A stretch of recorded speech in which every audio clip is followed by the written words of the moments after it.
আসসালামু আলাইকুম এভরিওয়ান, সবাই কেমন আছেন? আশা করি ভালো আছেন। আমিও ভালো আছি। তো সবাইকে রমজান মোবারক। তো রমজান মাসের প্রথম সেহরির জন্য কি করলাম সেটাই আপনাদের সাথে শেয়ার করব। তো শেষ পর্যন্ত আমাদের সাথেই থাকুন। তো আমার ছেলেকে দেখে সবাই মাশাল্লাহ বলবেন, মাশাল্লাহ। তো এটা আমার ছেলের প্রথম রমজান মাস, তো ভাবলাম আর একটু ছবি তুলে রাখি। তো এখানে আমার ভাত রান্না করা শেষ। তো আজকে আমরা সেহরির জন্য ডিম এবং আলু দিয়ে ভুনা করব। সেই জন্য আমরা কারেন্টে আলু এবং ডিম সিদ্ধ করে নিয়েছি। তো আলু এবং ডিম আমরা এখন ঠান্ডা পানিতে ঠান্ডা করব, এগুলো পরিষ্কার করার জন্য। তো আলু এবং ডিমের খোসাগুলো ছাড়াতে হবে। তো এখানে আমি অফ ক্যামেরায় ডিম এবং আলুর খোসাগুলো ছাড়িয়ে নিয়েছি। তো এখানে আমার চুলায় কড়াই ছিল।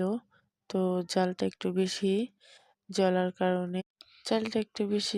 কারণে অনেক তেলটা গরম হয়ে গেছিল। পরে আমি কড়াইটা একটু মাটিতে নামিয়ে নিয়েছি।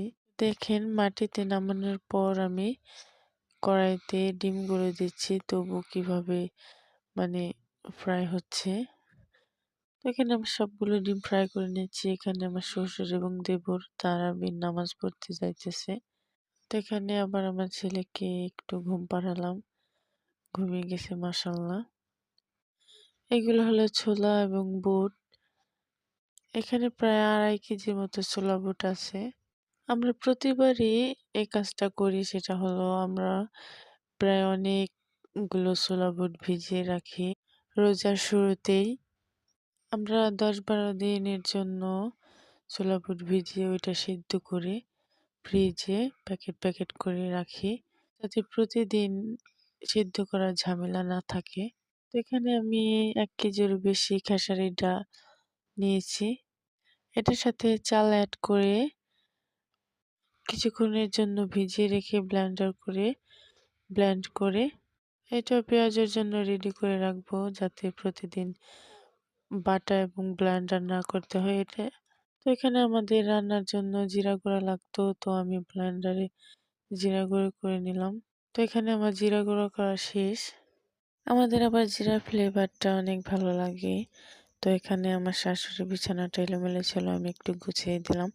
তো ঈদ উপলক্ষে নতুন নতুন ভিডিও আসবে। তো রেগুলার আমার ভিডিও দেখতে চাইলে আমার চ্যানেলটাকে সাবস্ক্রাইব করবেন এবং লাইক করবেন। সবাই ভালো থাকবেন।